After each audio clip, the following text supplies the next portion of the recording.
कैसे आप सब। माय नेम इज हिमांशु पल और आप लोग सब देख रहे हैं मुझे हिमांशु पल बेस्ट केमिस्ट्री में।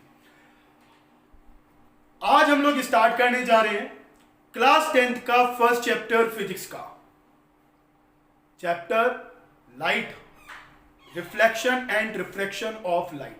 बहुत ही मजेदार चैप्टर है, बहुत ही इंटरेस्टिंग होने वाला है आज का लेक्चर और बहुत ही इजी चैप्टर है। तो सबसे पहले हम स्टार्ट करते हैं लाइट क्या होती है।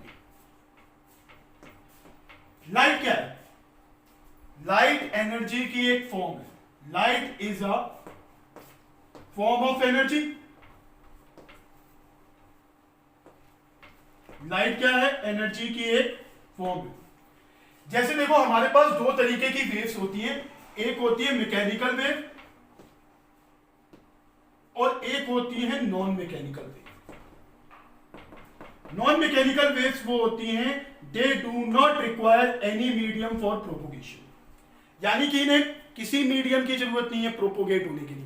जैसे मान लो इलेक्ट्रोमैग्नेटिक वेव्स होती हैं, electric field, magnetic field and the direction of propagation, यानी कि इलेक्ट्रिक फील्ड ये रही, मैग्नेटिक फील्ड ये रही और इस डायरेक्शन में वो चल रही है। इसी तरीके से लाइट वेव भी जब चलती है ना, दूर दूर दूर, यानी कि जिस डायरेक्शन में उसे जाना है उस डायरेक्शन में जाएगी विदाउट एनी मीडियम। उसमें कोई मीडियम की जरूरत नहीं होती। लाइट को किसी ट्रैवल करने के लिए मीडियम की जरूरत नहीं पड़ती। देखो अब हम लोग बात करते हैं सोलर सिस्टम की। सन इतनी दूर पड़ा हुआ है, कितने किलोमीटर दूर है, वहां से हमारी अर्थ पर रोशनी दे रहा है ना, लाइट दे रहा है ना हमें। यानी कि एक तरीके के, अब बीच में कोई मीडियम नहीं है। एयर कहां है? वहां एयर नहीं है, पूरा वैक्यूम है, फिर भी लाइट ट्रेवल कर रही है। तो लाइट जो होती है, लाइट एनर्जी की फॉर्म है and they do not require any medium for propagation. जबकि मैकेनिकल वेव्स वो होती हैं जिन्हें मीडियम की जरूरत पड़ती है प्रोपोगेट होने के लिए, जैसे साउंड वेव। अब मैं बोल रहा हूं, मैं बक रहा हूं, तो बेटा हवा के जरिए ही तो ट्रेवल कर रहा है साउंड। लेकिन non mechanical wave, light wave जो है, उन्हें कोई मीडियम की जरूरत नहीं होती। अच्छा, इनकी जो वेलोसिटी होती है 3 × 10⁸ मीटर पर सेकेंड, यानी कि एक सेकंड में इतने मीटर ट्रेवल करती है, पर सेकंड में इतना मीटर ट्रेवल करती है। यानी कि इसकी जो वेलोसिटी है, इसकी जो स्पीड है, वो कितनी है? 3 × 10⁸ metre per second.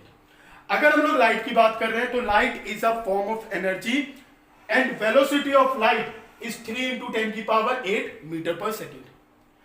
Light is non mechanical wave, they do not require any medium for propagation. ठीक है, ये तो बहुत सिंपल सी बात है।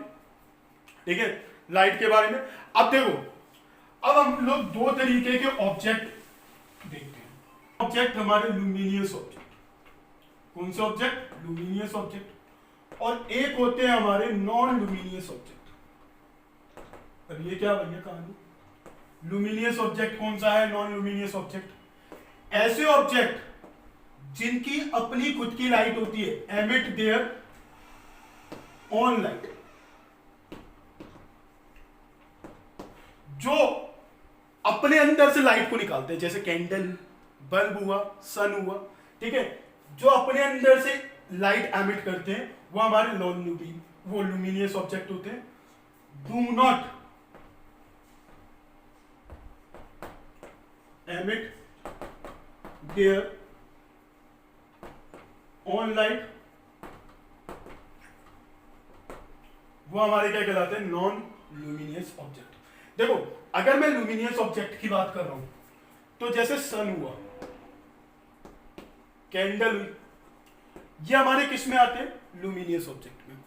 अगर मैं बात कर रहा हूं नॉन लुमिनियस ऑब्जेक्ट की, चेयर, क्या कुर्सी के अंदर से लाइट निकलती है? और कुर्सी में बैठो, अचानक से वो लाइट निकलने लगे, अबे ये क्या हो गया है? तो चेयर के अंदर से लाइट नहीं निकलती।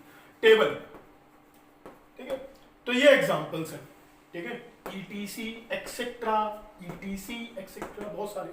ठीक है, तो यानी कि दो तरीके के हमारे ऑब्जेक्ट होते हैं, लुमिनियस और नॉन लुमिनियस ऑब्जेक्ट। अच्छा, जब भी लाइट ट्रेवल करती है तो वो स्ट्रेट लाइन में ट्रेवल करती है। Light travel in straight line. Straight line path is called, उसको क्या कहते हैं, रे ऑफ लाइट। उसको क्या कहते हैं, रे ऑफ लाइट। जब भी लाइट ट्रेवल कर रही होती है, ठीक है, जब भी लाइट ट्रेवल कर रही होती है उसको, वो स्ट्रेट लाइन में ट्रेवल करती है, ठीक है, उसको हम लोग रे ऑफ लाइट कहते हैं। ऐसे रिप्रेजेंट करेंगे, जब भी हम लाइट स्ट्रेट लाइन में ट्रेवल कर रही होगी तो ऐसे ट्रेवल, इस तरीके से करेंगे। नोट कर लीजिए इन बातों को।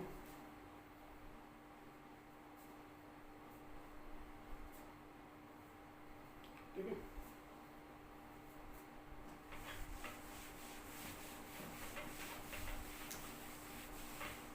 अब आता है अगला टॉपिक, बीम ऑफ लाइट।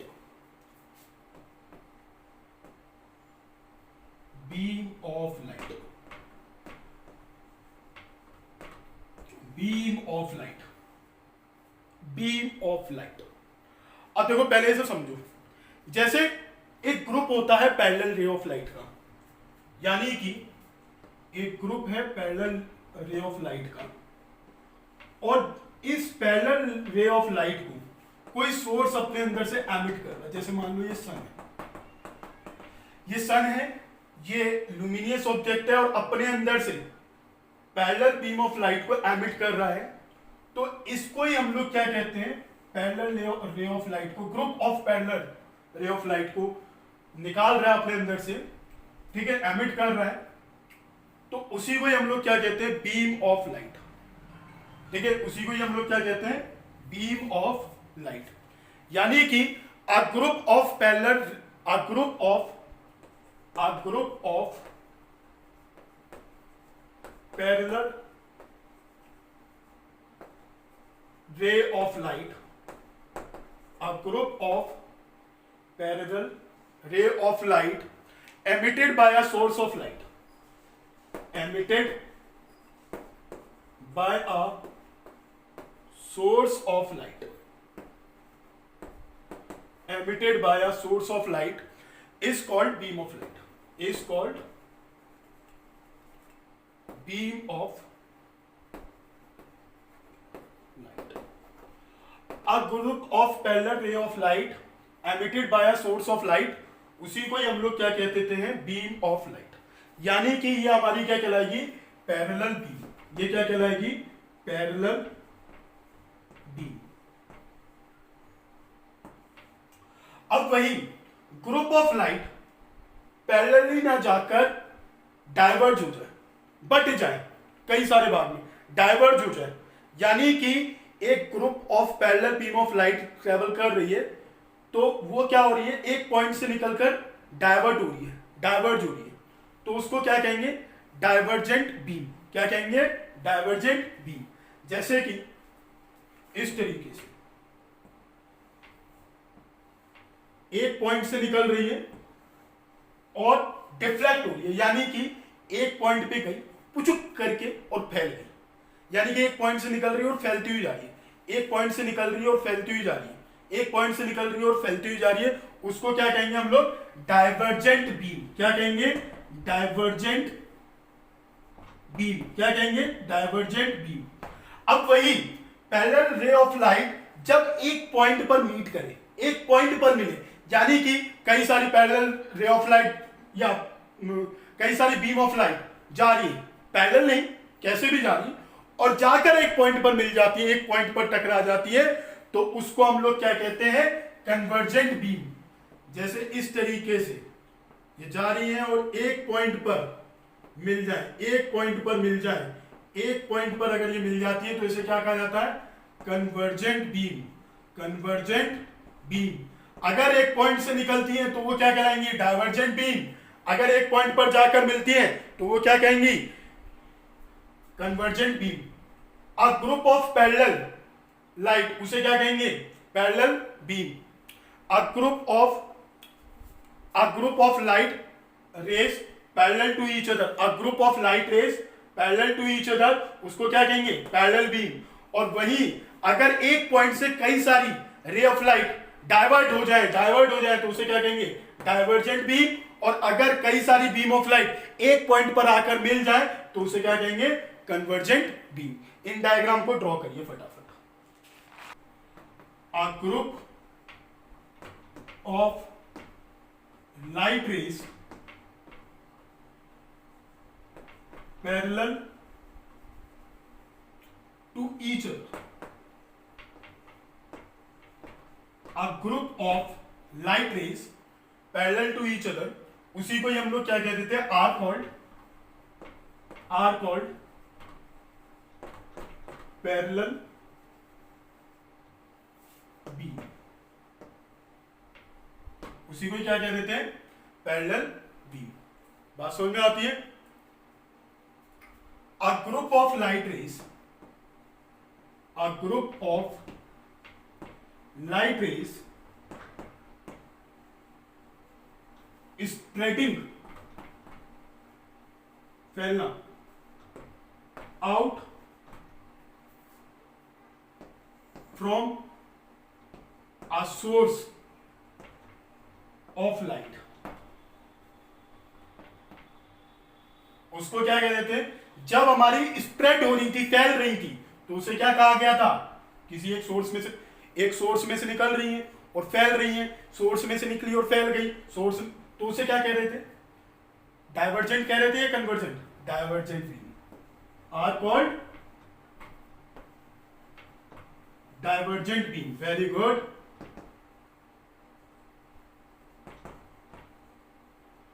और वहीं a group of light rays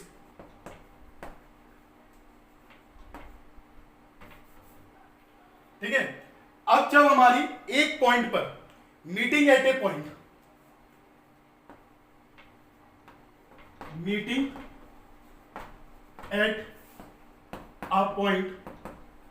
ठीक है, ग्रुप ऑफ लाइट रेज जब एक पॉइंट पर मीट करेगा तो उसे क्या कहेंगे, आर कॉल्ड, उसे क्या कह देंगे, कन्वर्जेंट। बोलो बात समझ में आती है, ठीक है।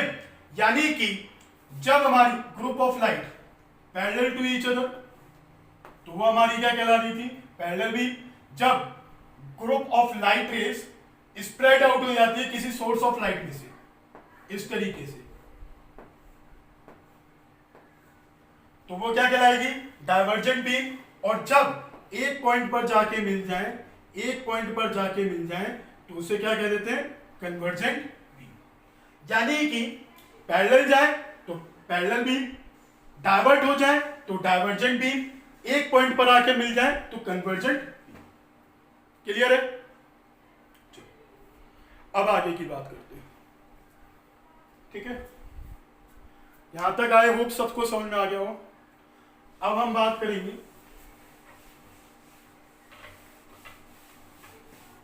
सबसे पहले रिफ्लेक्शन के बारे में। रिफ्लेक्शन ऑफ लाइट क्या होता है, what is reflection of light, the phenomena of returning light in the same medium after striking a surface.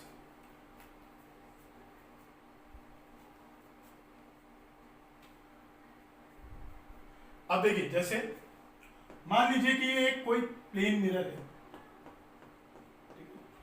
Mirror की मैं खासियत बता दूं, मिरर जो होता है उसकी एक जो सरफेस होती है वो सिल्वर पेंट से पॉलिश होती है और उसके ऊपर रेड या ब्लैक कलर का पेंट किया जाता है, ठीक है। अब एक ये जो प्लेन सरफेस आपको दिखाई दे रही है, अब इस सरफेस पर किसी मीडियम से कोई लाइट आई और लाइट आने के बाद ये टकराकर उसी मीडियम में वापस चली गई, जैसे आई उस टकरा के वैसे ही मीडियम में वापस चली गई। तो इस चीज को हम लोग क्या कहते हैं, रिफ्लेक्शन ऑफ लाइट। इस चीज को क्या कहते हैं, रिफ्लेक्शन ऑफ लाइट, ठीक है। अब इसमें laws of reflection main important है। इस रे को जो टकरा रही है, इस रे को कहते हैं इंसिडेंट रे, जो वापस जा रही है वो क्या कहलाती है, हमारी रिफ्लेक्टेड रे। और जो ये प्लेन जो रे बनाई है इसको कहते हैं हम लोग नॉर्मल रे। Incident ray, reflected ray and the normal ray all lie at the same point. सबकी सब एक ही पॉइंट पर मीट करती हैं। Incident ray, reflected ray and the normal ray all lie at the same point, all lie at the same point. And the angle of incidence, ये वाला जो angle होगा, angle of incidence is equal to the angle of reflection. यानी कि इसको मैंने आई नाम दिया, इसको आर नाम दिया। Angle I is equal to angle are.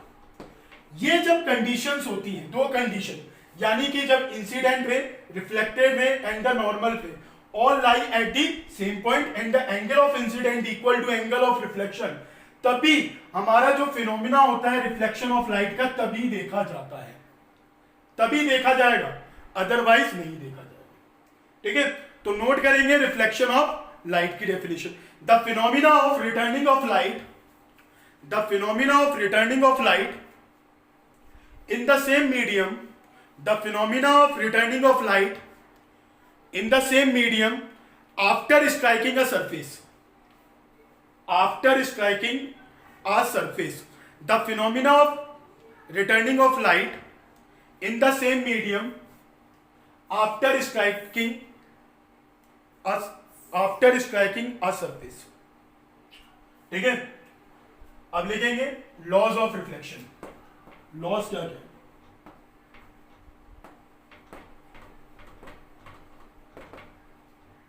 First law, incident रे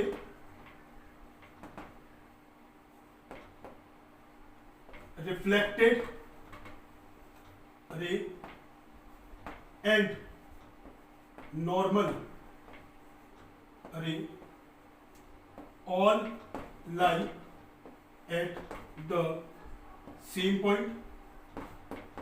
पहली बात।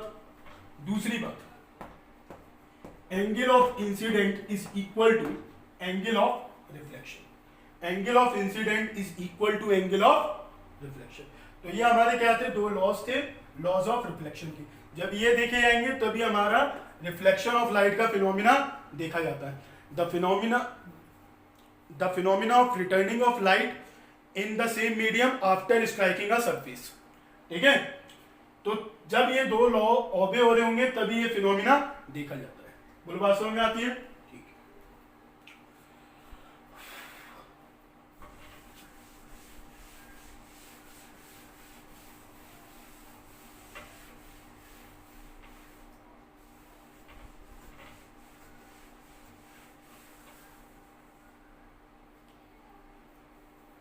अब हम बात करेंगे स्फेरिकल मिरर की। Spherical mirror, it is a part of hollow glass sphere whose one surface is polished. It is a, अब देखो, it is a hollow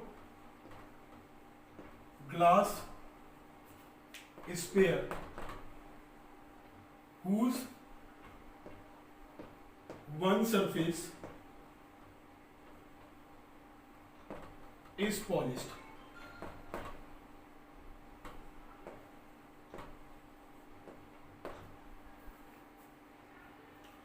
अब देखो, स्फेरिकल मिरर जो होते हैं, जैसे स्फेरिकल मिरर दो टाइप के होते हैं, एक होते हैं कॉनकेव और एक होता है कॉन्वेक्स। कॉनकेव मिरर उल्टा सी और बाहर दाढ़ी, उल्टा सी और बाहर दाढ़ी, वो हमारा कहलाएगा कॉनकेव मिरर। सीधा सी और अंदर दाढ़ी, वो हमारा क्या कहलाएगा, कॉन्वेक्स मिरर।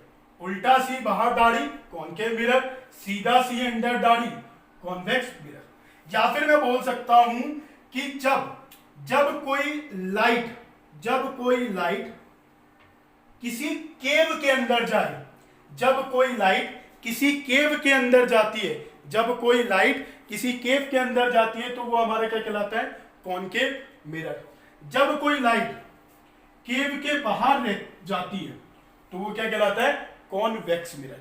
जब केव के अंदर जा रही है तो वो हमारा कॉनकेव, जब केव के बाहर जा रही है तो वो क्या कहलाएगा, कॉन्वेक्स मिरर। यानी कि इसमें जो आउटर सरफेस जो होता है, इसमें जो आउटर सरफेस जो होता है वो पॉलिश्ड होता है। आउटर सरफेस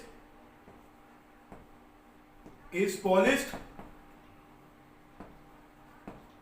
और इसमें इनर सरफेस इज पॉलिश्ड। ठीक है, इसमें बस इतनी बात ध्यान रखनी है, जब कोई रे ऑफ लाइट किसी केव के अंदर जाती है तो वो कॉनकेव, जब रे ऑफ लाइट किसी केव के बाहर जाती है तो वो कॉन्वेक्स मिरर। केव के अंदर जा रही है कॉनकेव, केव के बाहर जा रही है कॉन्वेक्स। दूसरी बात, कॉनकेव कैसे बनाएंगे, उल्टा सी बनाओ और बाहर की तरफ दाढ़ी बना देना तो कॉनकेव, सीधा सी बनाओ अंदर की तरफ दाढ़ी बना दो, कॉन्वेक्स मिरर। बात समझ में आ गई, यहीं से याद हो जाएगा। सीधा उल्टा सी बाहर दाढ़ी, आउटर सरफेस इज पॉलिश्ड, सीधा सी अंदर दाढ़ी, अंदर वाला polish, inner surface is polished. समझ में आ गई, यानी कि दाढ़ी आ गई ना भैया, पॉलिश हो गया अंदर वाला सरफेस, तो इनर सरफेस इज पॉलिश्ड। ठीक है,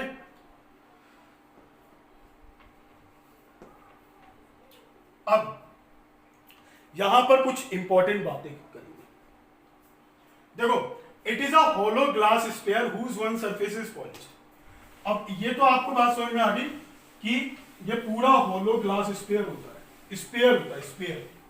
ठीक है, अब मैं स्फीयर बना रहा हूं इसी तरीके से, ये पूरा एक स्फीयर है इस तरीके से। इसका जो सेंटर होगा, इस स्फीयर का जो सेंटर होगा, उस पॉइंट को कहते हैं सेंटर ऑफ कर्वेचर। उस पॉइंट को क्या कहते हैं, सेंटर ऑफ कर्वेचर। उस पॉइंट को क्या कहते हैं, सेंटर ऑफ कर्वेचर। और जो ये मिरर होता है, उसका जो सेंटर होता है उसको कहते हैं पोल। उसको क्या कहेंगे, पोल। पोल और सेंटर ऑफ कर्वेचर को जो लाइन मिलाती है, उस लाइन को कहते हैं प्रिंसिपल एक्सिस। क्या कहते हैं, प्रिंसिपल एक्सिस। पोल और सेंटर ऑफ कर्वेचर को जो लाइट मीट कर रही है वो हमारी क्या कहलाती है, प्रिंसिपल एक्सिस। पोल और सेंटर ऑफ कर्वेचर के बीच का पॉइंट, बीच वाला, ठीक है, बीच का, हमेशा बीच का, बीच के नाम से हंसी आ जाती है। पोल और सेंटर, तुम्हें नहीं बोल रहा हूं, पोल और सेंटर ऑफ कर्वेचर के बीच का, उसे हम लोग क्या कहते हैं, उसी पे ही फोकस करते हैं ना ज्यादातर, तो उसे फोकस क्या कहेंगे, फोकस। ठीक है, इसको हम लोग प्रिंसिपल एक्सिस, फोकस से पोल तक की जो डिस्टेंस होती है उसे क्या कहते हैं, फोकल लेंथ कहते हैं। The distance between the pole and the focus, उसको क्या कहेंगे, फोकल लेंथ कहेंगे। ये बात समझ में आती है, ठीक है। चलिए, अब यहां पर ये कौन सा मैंने कॉनकेव मिरर बनाया है, कॉन्वेक्स मत समझने से, कॉनकेव मिरर बनाया।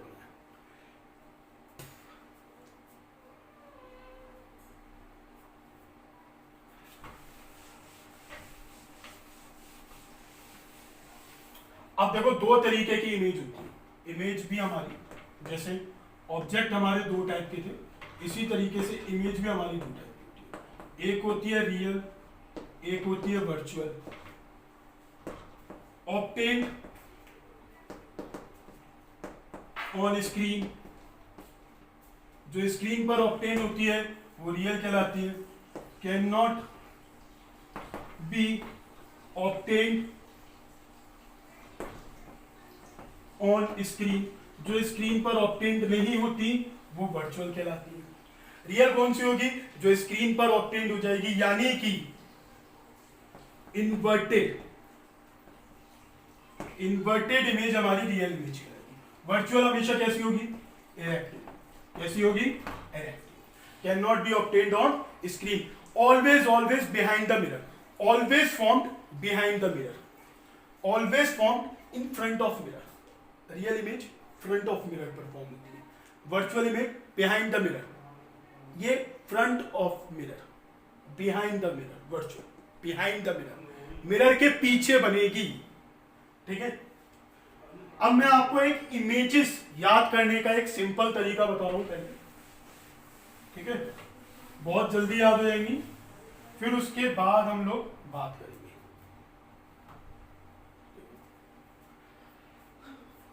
6 तरीके हैं, 6 तरीके की इमेज बनेगी। ठीक है, मिरर में 6 तरीके की इमेज बनेगी। ठीक है, अभी लेंस की बात नहीं कर रहे, आगे पढ़ेंगे लेंस के बारे में। ठीक है, तो सबसे पहले एट फोकस, जब ऑब्जेक्ट हमारा कहां होगा, फोकस पर, तो इमेज कहां बनेगी, इंफिनिटी पे। इमेज कहां बनेगी, इंफिनिटी। जब हमारा ऑब्जेक्ट कहां होगा, फोकस पर, तो इमेज कहां बनेगी, इंफिनिटी पे। ठीक है, और जब हमारा ऑब्जेक्ट इंफिनिटी पे होगा तो इमेज कहां फॉर्म होगी, फोकस पर। ठीक है, ऑब्जेक्ट जब हमारा फोकस पर है तो इमेज कहां बन रही है, इंफिनिटी। इंफिनिटी पे जब हमारा ऑब्जेक्ट है तो इमेज कहां बनेगी, फोकस पर। बात समझ में? दूसरी बात, जब हमारा object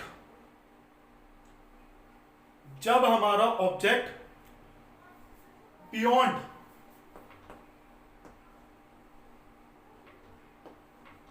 centre of curvature, centre of curvature के पीछे, जब हमारा ऑब्जेक्ट सेंटर ऑफ कर्वेचर के पीछे रखा हुआ है तो इमेज कहां फॉर्म होगी, between focus and centre of curvature. यानी कि जब हमारा object beyond centre of curvature है तो इमेज कहां फॉर्म होती है, फोकस और सेंटर ऑफ कर्वेचर के बीच में। जब हमारा ऑब्जेक्ट फोकस और सेंटर ऑफ कर्वेचर के बीच में रखा गया तो इमेज कहां फॉर्म होगी, बियॉन्ड सेंटर ऑफ कर्वेचर।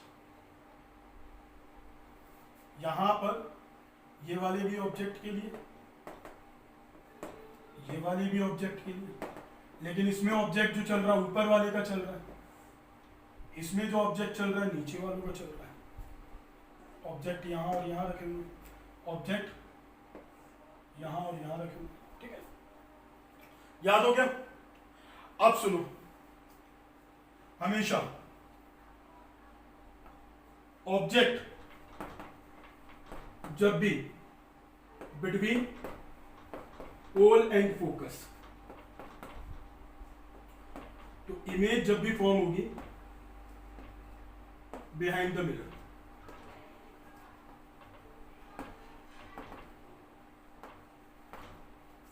ठीक है, first case, second case, third case, fourth case, fifth case, और लास्ट केस बचा है एट सेंटर ऑफ कर्वेचर। तो इमेज जहां फॉर्म होगी, इमेज भी कहां फॉर्म होगी, एट सेंटर ऑफ कर्वेचर। तो ये याद कर लीजिए, बाकी सब बहुत आसानी से याद है।